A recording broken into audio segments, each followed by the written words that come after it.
The Whispering Pines incident. They say if you listen closely, deep in the woods near Whispering Pines, you can still hear the screams, thin, distant, echoing through the trees like the forest itself remembers. Most people shrug it off as wind. But not me. I know the truth. I saw what happened there. And I swore I'd never go camping again. It was early autumn when we went out to Whispering Pines. The trees were just starting to shed their leaves. The air crisp but not yet cold. Perfect camping weather. There were 5 of us, me, my girlfriend Zara, her younger brother Amir, and our 2 friends Cameron and Liba. We were all in our 20s, adventurous, maybe a little overconfident. Zara had planned the trip as a weekend getaway. 2 nights, 3 days, no self-service, no distractions, just the wild and each other. The forest was beautiful, thick with towering pine trees that stretched so high the sun barely touched the forest floor. Moss-covered stones peeked out from under fallen needles, and strange mushrooms curled along the trunks like nature's decorations. Everything about the place looked untouched, sacred, even, and that should have been the first warning. We pitched our tents in a clearing just off an old, barely visible trail. The ranger station had warned us not to stray too far off the designated paths, but we were cocky. We wanted to be real campers. Zara laughed when the ranger mentioned local legends. "Don't listen to the old ghost stories," she said. "This is just another forest." But Whispering Pines wasn't just another forest. The first night went smoothly. We lit a fire, roasted marshmallows, and told scary stories under the stars. Nothing felt out of the ordinary. Not really. Though Amir did mention something odd before we turned in for the night. He said he heard singing. A woman's voice. Faint, like it was being carried on the wind. We brushed it off. Probably just the wind whistling through the trees, we said. It wasn't. The second day, things started to feel wrong. The birds were quiet. The breeze felt heavy, almost wet, like it was pressing against your skin instead of brushing over it. Cameron kept saying he had a headache, and Liba swore she kept seeing movement between the trees. Just shadows, just tricks of the light, we told ourselves. But we all felt it, that creeping sense that we weren't alone. Then we found the cave. We hadn't meant to. We'd been hiking off-trail, looking for a good spot to take photos. The sun was starting to dip low, when Amir slipped behind a thicket of brambles and called out to us. "You guys have to see this." We followed and found him standing at the mouth of a narrow cave, hidden behind a curtain of ivy and roots.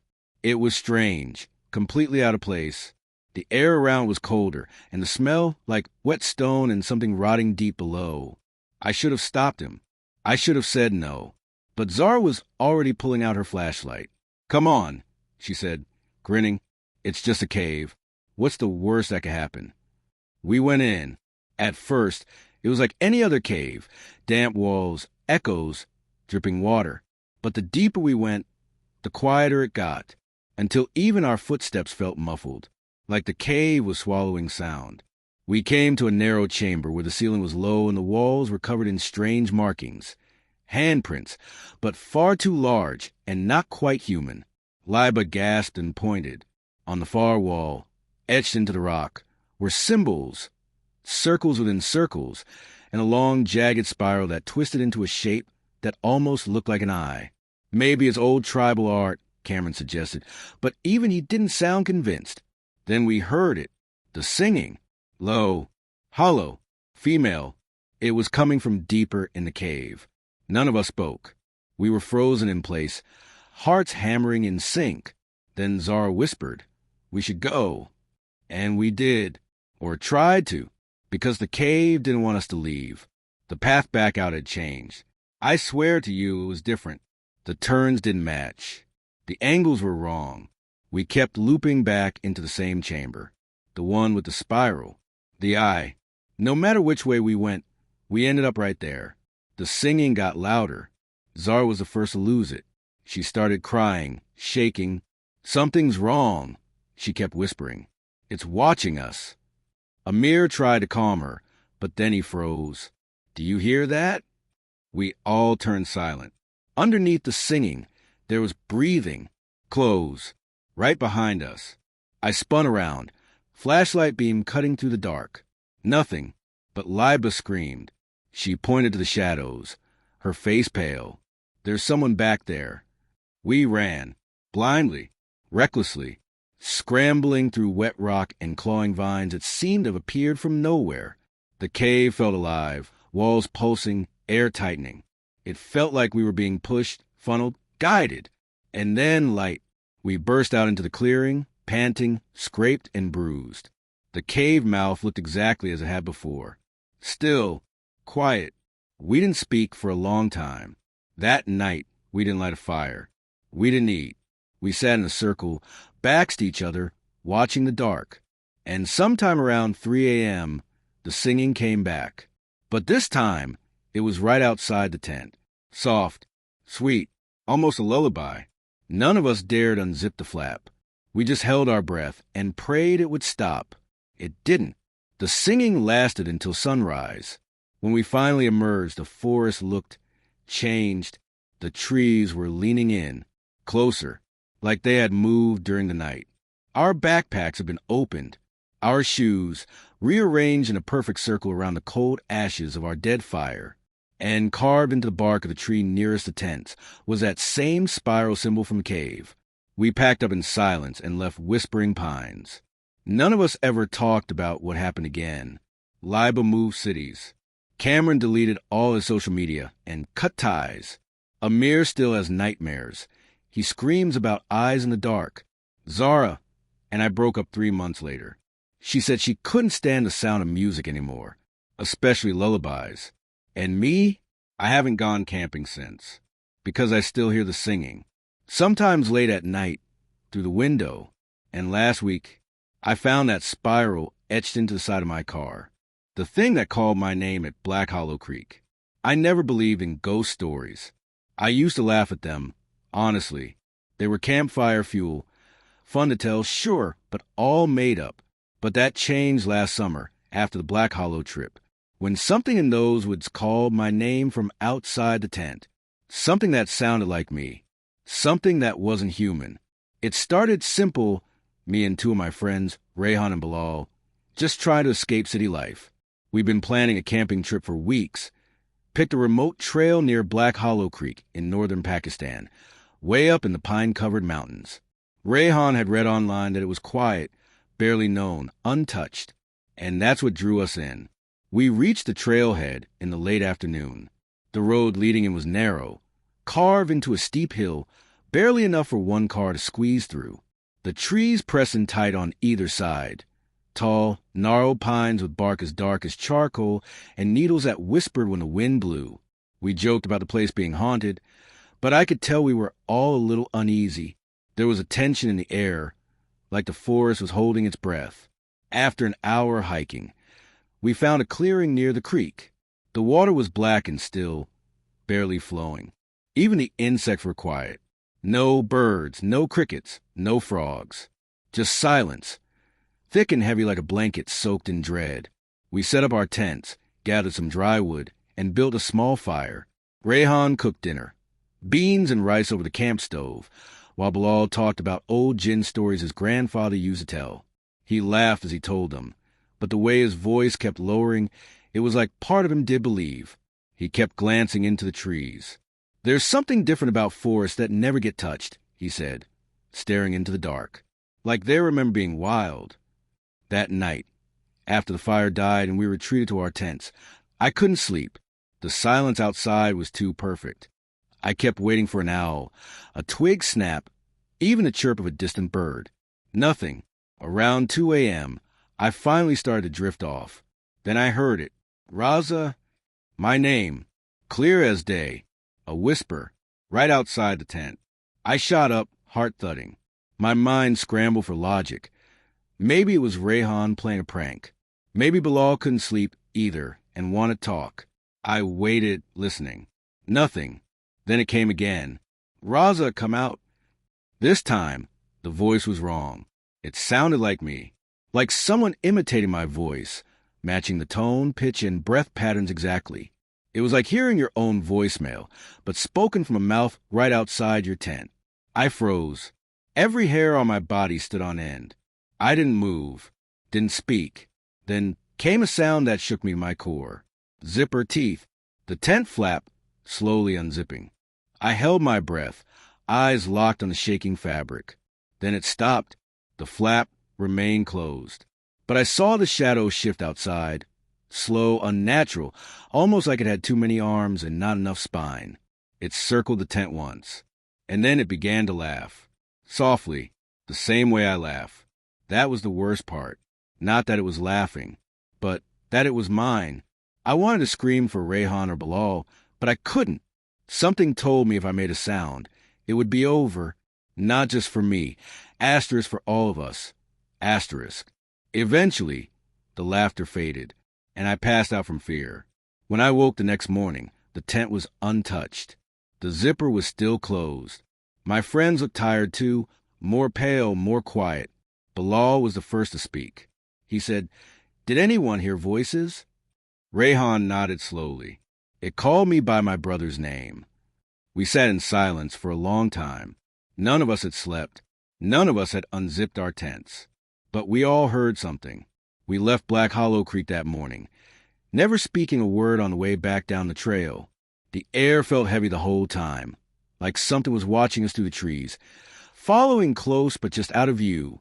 2 months later, Rayhan disappeared, vanished from his apartment one night. His front door was locked from the inside, no sign of forced entry. On the wall of his bedroom, scratched deep into the paint, were the words, "Let me in. I still have nightmares." Not about the thing that whispered, but about the fact that it sounded just like me. The valley that wasn't on the map. Some places aren't meant to be found. They exist in between coordinates, tucked into folds of the earth that shift when no one's looking. My fiancé and I stumbled into one of those places, a valley that doesn't show up on any satellite, on any trail app, not even on old hand-drawn survey maps. We found it by accident, and we barely escaped with our minds intact. It started as a simple couple's getaway. Hira and I had been through a rough patch. Between jobs, bills, and wedding planning, everything had become stressful, so we decided to unplug and go camping. Just 2 days in the mountains of Azad, Kashmir, away from it all. We chose a forested route near Neelam Valley. It was a lesser-known path, something we saw on a travel blog. Peaceful, the article said, untouched, magical. It was magical, all right. Magical in the way fever dreams are bright, beautiful, and wrong. We parked our car at the trailhead and hiked for a couple of hours. The sun was warm, the forest alive with birds and insects. Everything felt normal until we reached a point in the trail where it simply stopped. Like whoever had built it just gave up halfway. Beyond it was dense brush, but something shimmered through the gaps. A clearing, a glimmer of open space. "Let's check it out," Hira said, always more adventurous than me. We pushed through the brush, and on the other side was the valley. I don't know how else to describe it, except that it was perfect. Green grass, smooth and even. A crystal clear stream curving gently through the middle. Trees ringed the edges like guardians, tall and too still. The sky above was bright but had no sun. That was the first thing I noticed. There was light but no source. The second thing, the silence. No wind, no rustling leaves, not a single bird, just our breath. Still, we were tired and it looked safe. So we set up our tent by the stream, ate some snacks, talked. For the first time in weeks, we were laughing again. But when night fell, the strangeness began. The sky didn't darken. It just dimmed. The same color, only deeper, like a filter had been pulled over the valley. And when we looked up, there were no stars. Not one. It was like the whole sky had been painted over. I checked my phone. No signal. No GPS. The compass app just spun. "It's fine," Hira said. "We'll head back in the morning. Let's just enjoy it." So we zipped up the tent, crawled in, and tried to sleep. And that's when the whispers started. Soft at first. Barely there. Like wind brushing over water. Except there was no wind. Then they got louder, but not in any language. They sounded like voices trying to speak, mimicking speech, but failing, like someone copying human sounds without understanding what they meant. Hira squeezed my hand. "Do you hear that?" I nodded. We didn't speak again. Outside, the stream began to bubble, like something was rising. I peeked out of the tent, just for a second, and I saw it. Dozens of figures. Not quite people. Not quite shadow. Tall. Slender. Faces that didn't match their bodies. Their movements were slow and glitchy, like broken animation. They stood around our tent in a perfect circle, watching, their heads tilted at unnatural angles, twitching. I ducked back in and whispered to Hira not to move. The whispers turned to humming. Then, just as suddenly, silence. When morning came, the tent was zipped shut. No sign of anything strange. Except the valley was different. The trees had moved. They were closer. The stream had turned black. And the grass beneath our tent wasn't grass anymore. It was soft, like fur. We packed up and ran. There was no trail, no brush to push through, just forest too tight, too tall. It felt like we were running in place. But then, suddenly, the trail appeared. As if it had never gone. We sprinted until we reached the car. When we looked back, the path to the valley was gone. Just trees. Plain, harmless trees. We drove away and never looked back. I reported the area to a local ranger. He told me there was no such valley on record. No stream. No opening. We'd camped in a place that didn't exist. But that night when we got home, our tent was sitting on the front porch. Wet, dirty, and inside it, still zipped, was a patch of grass. Black, soft, breathing. The forest that wouldn't let me leave. Some people hike for beauty, others for the challenge. I hiked to forget. After my mother passed, I needed solitude. The noise of the city was unbearable. Cars honking, phones ringing, people laughing like the world hadn't changed. I didn't want therapy. I wanted silence. So I packed my gear, left my phone behind, and headed out to Dardico, a little-known stretch of wilderness deep in the northern hills, untouched and unmarked. No tourist foot traffic, no cell towers, just forest, exactly what I needed. The first 2 days were perfect, quiet, cold, and green. The trail curved along jagged cliffs and old pine stands, the kind that lean together and block out the sky. At night, I made camp near a river, read a book by the fire, and let the sound of water lull me to sleep. But on the third day, things changed. It started with a sound, not the usual bird calls or rustling leaves. This was deliberate, a click, like a camera shutter, followed by another, and another, click, click, click. I spun around, flashlight beams slicing through trees. But there was nothing there, just more forest, more shadow. I shook it off, thinking it might be the trees settling or a trick of the mind. But then I noticed the trail had changed. The familiar red marker I'd tied to a branch the day before was gone. Instead, a new path forked off to the right, narrow, lined with thick, low-hanging branches. I didn't remember seeing it yesterday. I turned back the way I came. Walked 20 minutes. Nothing looked familiar. I was lost. That's when the panic set in. I reached for the GPS tracker in my bag, an old but reliable device I kept as backup. The screen was on, fully charged, but the coordinates were scrambled, glitched. It kept flashing. Location not found. Location not found. I tried to retrace my steps, but every turn led me somewhere new. A pond I'd never seen. A boulder with deep claw marks.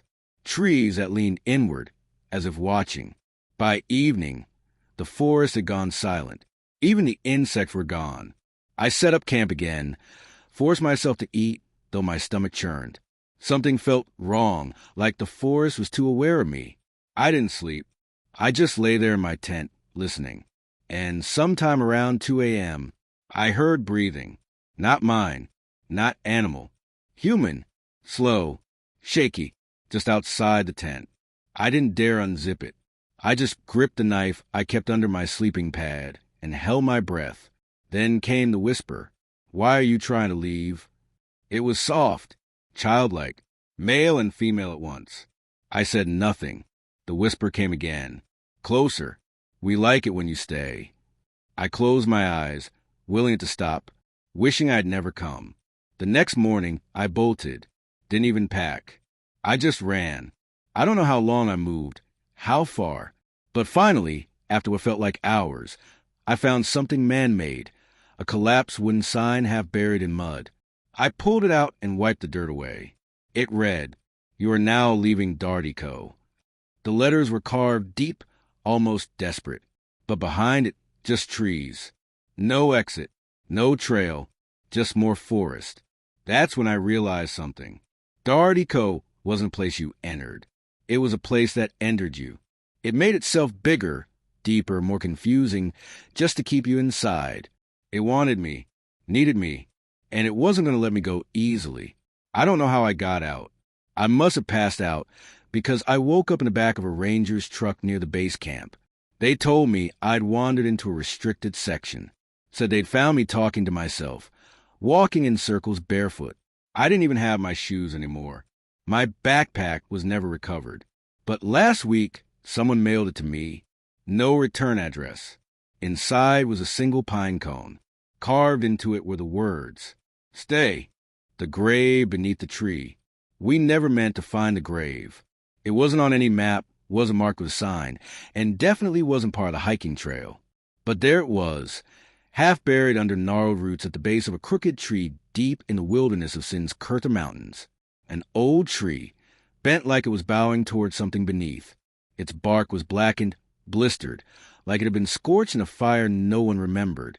We were 5 that weekend. My cousin Faisal, his girlfriend Misha, 2 friends from university, Zara and Walid, and me. The plan was simple. A weekend escape into the lesser-known parts of Kurta, far from cities, tourists, and distractions. We were experienced campers, confident in our skills. Too confident. That first day, everything went smooth.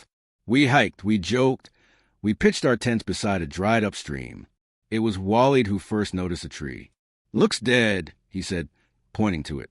It wasn't. The branches were full of brittle leaves that didn't fall, even in the breeze. Misha was drawn to it. She kept circling the trunk like she was in a trance. "There's something buried here," she said softly. We laughed, thought she was joking. Then she dropped to her knees and began clearing away leaves. That's when we saw it. A flat, jagged stone half submerged in soil, almost hidden by the tree's roots. Carvings covered the surface. Circles, lines, symbols none of us recognized. They weren't Arabic, weren't Sanskrit, not even tribal. But they felt old, ancient. Zara touched the stone. The air shifted. Colder, heavier, and the smell, rot, earth, and something else. Something metallic. Misha backed away, face pale. We shouldn't be here. Faisal, ever the skeptic, smirked. It's just a grave. Probably some old tribal burial site. Walid shook his head. It's not marked. That means it wasn't supposed to be found. We should have left right then. But Faisal was already pulling out his phone, snapping photos. That night, the forest didn't feel right. The wind was gone. The usual night chorus. Crickets, owls, silent. The tree stood silhouetted in the moonlight, casting a shadow that didn't match its shape.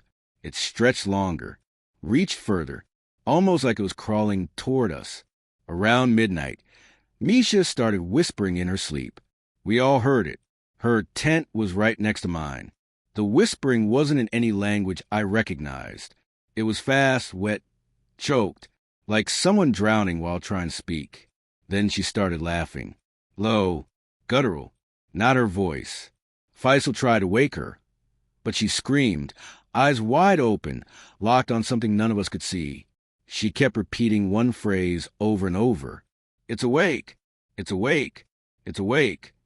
We sat around the fire the rest of the night, weapons in hand, knives, a camp axe, even a broken tent pole. But nothing came. Not yet. The next morning, we decided to leave. No breakfast. No discussions. Just go. But the trail was gone. Every direction we tried led back to the tree. We spent hours hiking in circles. Zara collapsed in tears. Then Walid disappeared. One moment he was with us. The next, asterisk gone, asterisk. No sound. No footsteps. Just silence. We searched for hours, screamed his name, left markers on trees. Nothing. Eventually, we found his phone lying at the base of the tree.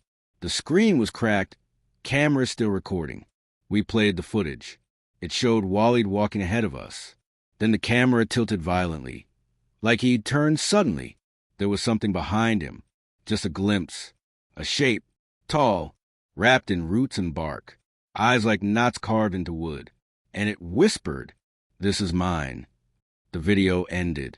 We didn't sleep that night. By dawn, Zara was gone too. Only her boots remained, neatly placed at the foot of the tree, pointing toward the stone. The symbols on the stone had changed. Now they were bleeding. Faisal broke. He ran toward the grave, shouting, threatening, crying. He grabbed a rock and started smashing the carvings. The ground trembled. Not a quake. Asterisk a pulse. Asterisk like something underneath was breathing. A crack opened in the soil, just a few inches wide. But from within, a hand reached out. Thin, bark covered, fingers made of roots. It grabbed Faisal's ankle. He screamed once. And then, asterisk gone, asterisk. I was the only one left. I ran. And for reasons I'll never understand this time, the forest let me go. I stumbled out onto the main road, barely able to stand. A ranger found me hours later, dehydrated and rambling. They never found the others. No tree, no grave, just empty forest. But every year on the same weekend, I get an envelope in the mail. No return address. Inside, a photo, a new one each time, of the same tree. The carvings clearer, the roots longer, and someone new standing at its base, smiling. The trail marker that wasn't there yesterday. There are rules for hiking in deep forest, most of them unwritten. You don't stray from the path. You don't ignore sudden changes in the environment. And you never, ever follow a trail marker you don't recognize. I broke all three, and I'm lucky to still be here to tell you what I saw. It was the middle of October when I ventured into the Northern Ridge Preserve alone. I'd been there twice before, a vast, secluded network of trails across forest and ridgeline. Quiet, peaceful, perfect for a man trying to outrun his thoughts. I'd just gone through a brutal breakup, and the silence of the woods seemed like the only medicine that made sense. The trail I took was well maintained. Blue markers nailed into tree trunks every quarter mile. The rangers had even added small metal arrows near sharp turns. I was 10 miles in when I saw the first red marker. It was strange because the preserve only had blue and yellow trails. Everyone knew that. There weren't supposed to be any others. And yet, nailed to a crooked pine tree at a fork I didn't remember ever seeing was a fresh blood-red arrow pointing left. I should have turned back, but curiosity won. I followed. At first, it felt like any other side trail. Narrow, overgrown, but still manageable. The trees here were denser, older, covered in moss. I walked for about 20 minutes before I realized how quiet it had gotten. No birds, no wind, just my own footsteps and breath. And then I saw something that made my blood turn to ice. A campsite, fresh, 3 tents, neatly pitched in a small clearing. A campfire pit filled with ashes. A blue backpack leaning against a log. A kettle half full of cold water, still hanging from a spit over the coals. But no people, no sounds, not even footprints in the mud. I called out. No answer. I stepped closer, heart thudding. The tents were zipped, but I noticed one of them had a handprint smeared in ash across the fabric. 4 fingers, no thumb, too long to be human. I backed away, suddenly aware of how still the air was, how watched I felt. Then something caught my eye. Just beyond the edge of the clearing, nailed to another tree, was another red marker. This one had a symbol etched into it, a spiral inside a triangle. I'd never seen it before, but just looking at it made my vision blur for a second. Like my eyes didn't want to process it. That's when I heard the breathing. Not mine. Behind me. I spun around. Nothing. The tents were still, the trees unmoving. But I could feel something in the space between the leaves. watching, waiting. Then I heard it. A voice. Soft, raspy. Are you staying or leaving? It came from everywhere and nowhere. I ran. I didn't care about trail markers anymore. I just ran in the direction I came, dodging branches, stumbling over roots. But the path kept changing. Every turn led to another red marker. More symbols. More impossible forks. The forest began to blur, spinning around me like a carousel of bark and shadow. And then I stumbled back into the main trail. The blue marker. I was safe. Or so I thought. It was evening now. The sky had gone gray. I hiked the rest of the way out, not looking back once. I told myself it was just a hallucination, isolation, panic. But 3 nights later, I woke up to something nailed to my bedroom door. A red trail marker. The same spiral symbol burned into it. And beneath it, scratched in with something sharp. You followed it once.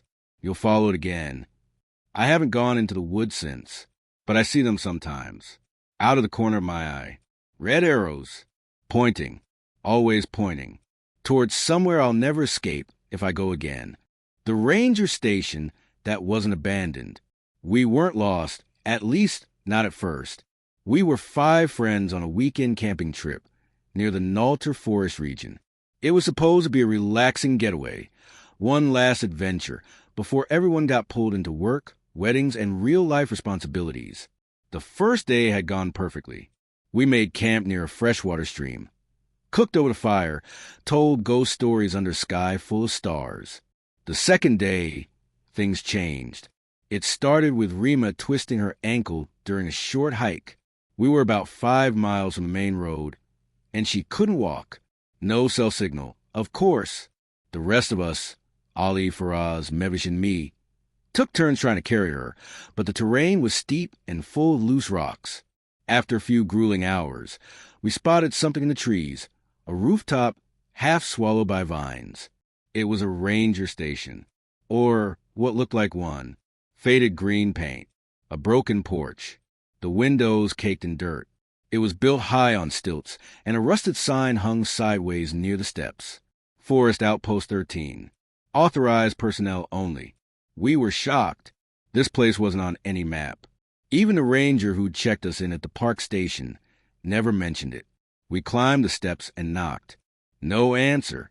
Inside, the place was dusty but intact. Chairs, a desk, shelves full of equipment manuals. The back room had bunk beds, thin blankets folded neatly at the corners. It looked like no one had been there in years, and yet everything was too clean. That's when we found the logbook. It was thick, bound in cracked leather, and sitting on the desk under a pile of dusty maps. We opened it. The first page was normal, dated entries, ranger names, trail notes.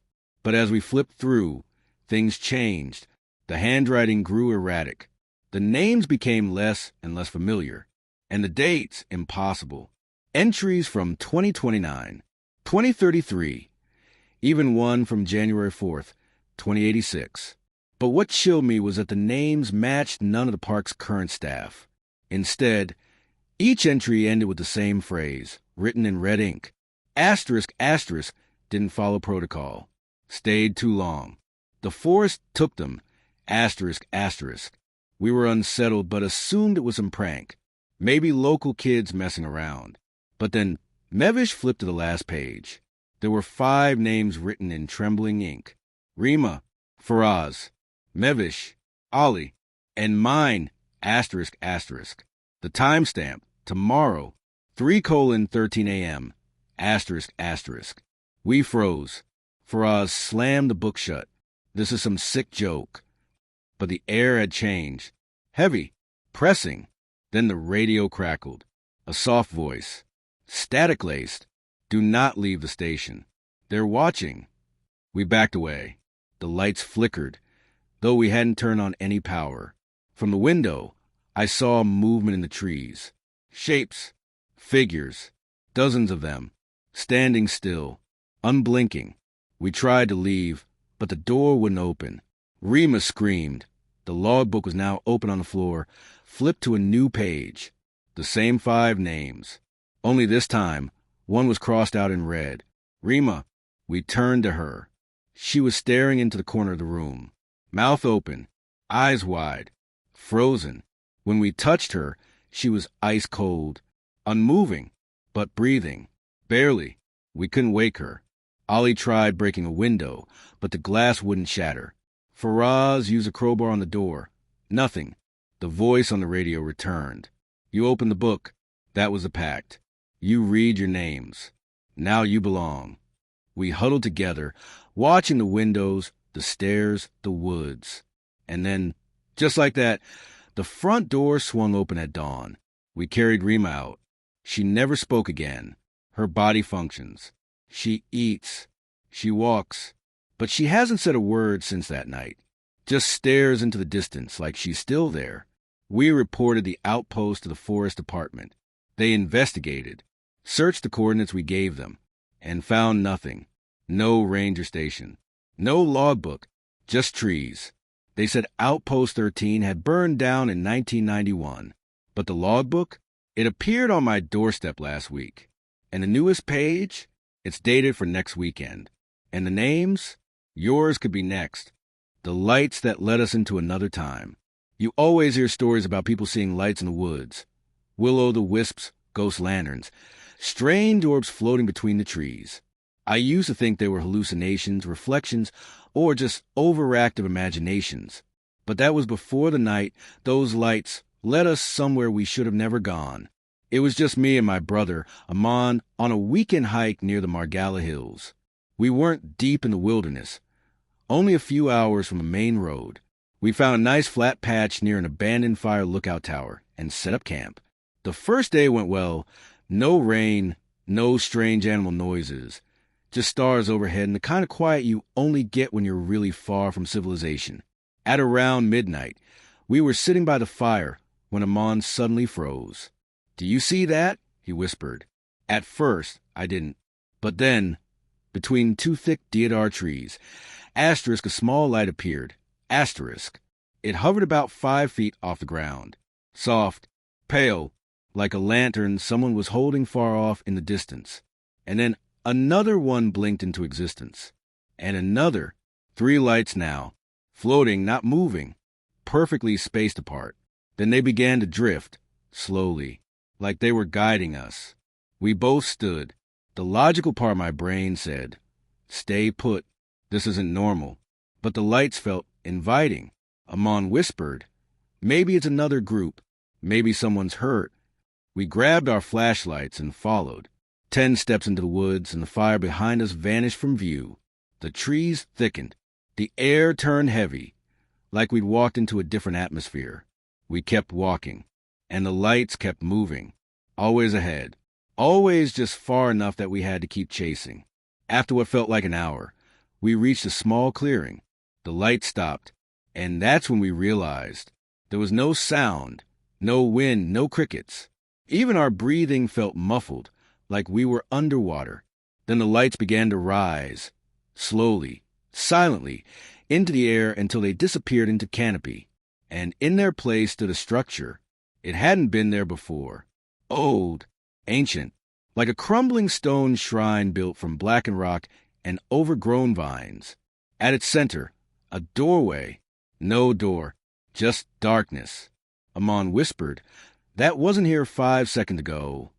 We stepped forward, drawn. The moment I crossed the threshold, my flashlight flickered and died. Everything went black, but not the kind of black you're used to. This was absolute, like being buried alive. I couldn't see my hand in front of my face. I couldn't even hear Aman anymore. And then a hum, low, droning, like something alive breathing through the stone. I stumbled backward, trying to escape the doorway, and found myself suddenly outside again. Aman was gone. The structure? Gone.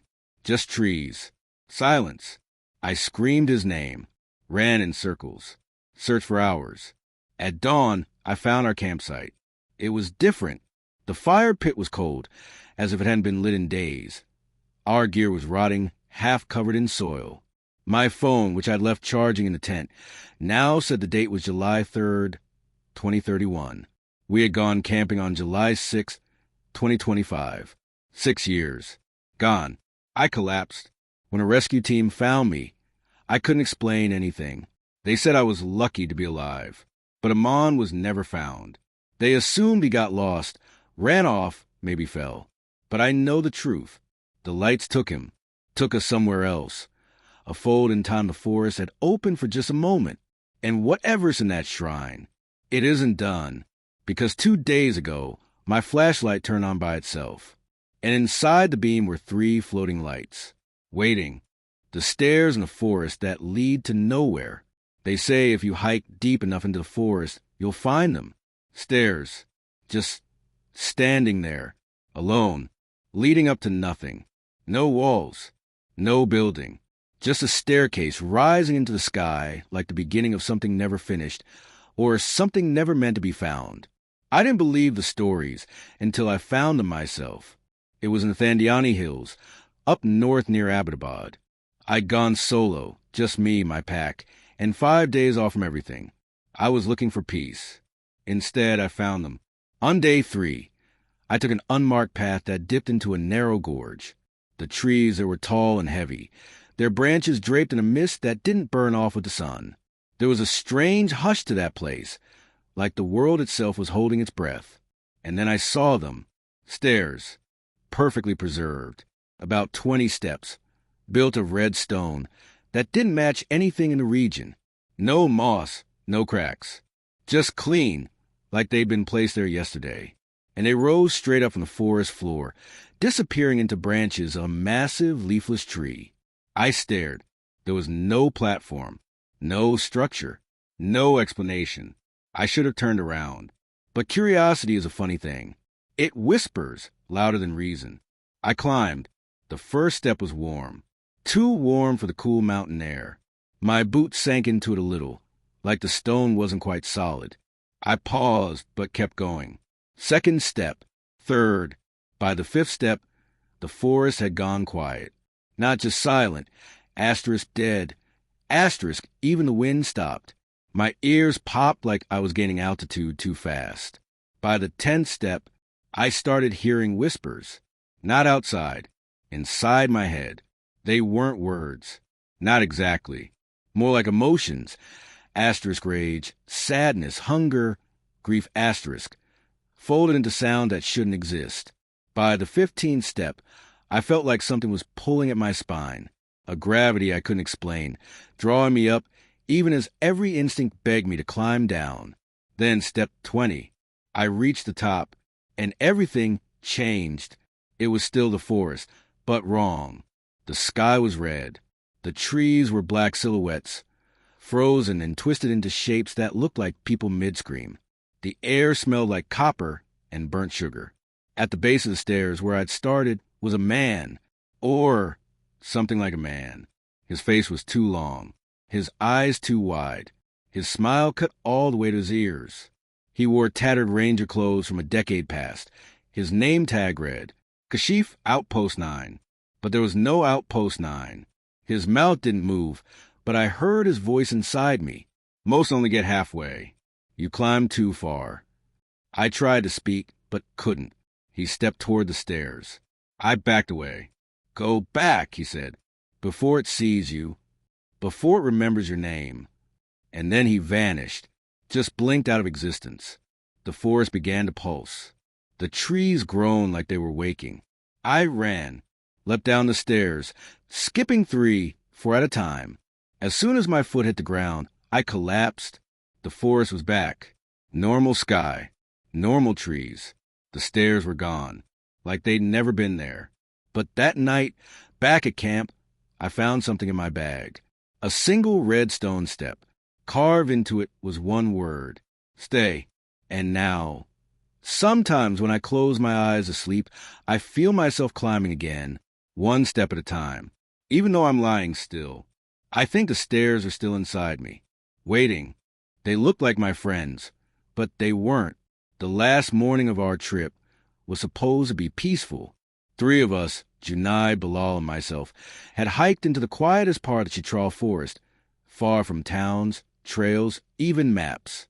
No signal, no noise, just silence and wilderness.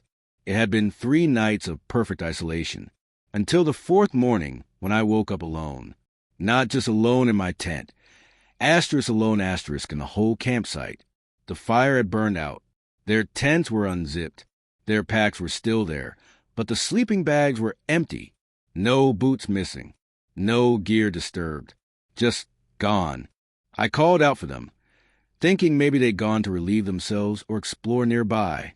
No answer. 30 minutes passed. Then an hour. I was starting to panic. And that's when Junaid stepped out from the trees. "Where were you?" I asked, half laughing in relief. He smiled, but something was wrong. His eyes were just a little too wide. His smile didn't reach them, and he didn't blink. "I was just nearby," he said. "Where's Bilal?" "Right behind me." Junaid answered too quickly. Sure enough, Bilal emerged from the same spot, wearing the same clothes. But his shirt was on inside out. Bilal, who was obsessed with detail and never once misbuttoned anything. He waved, silent. I laughed nervously. "You guys had me worried." Junaid tilted his head. "Why?" "We never left." That's when my blood ran cold, because I had checked the tents, and they were empty. I tried to play it cool, told them I wasn't feeling well, that I needed a minute. I stepped into the woods, just far enough to be out of sight, and pulled out my pocket knife. My hands were shaking. I didn't know what to do. What could I do? And then I heard them talking. Not whispering, not quietly, just repeating one phrase over and over.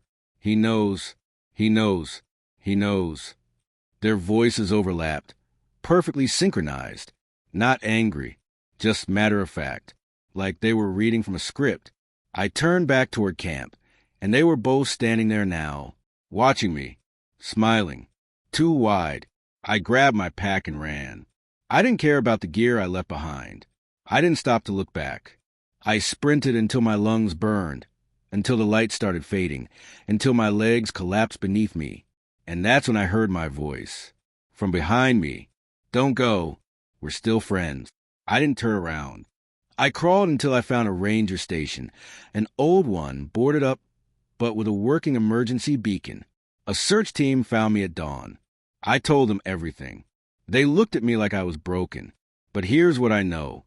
The real Junaid and Bilal were never found. Only their clothes were neatly folded at the base of a tree. And last week, I got a knock on my door. When I opened it, Junaid and Bilal were standing on my porch, smiling, too wide, not blinking. They said, "We missed you." And now every time I blink, they're a little closer. The end.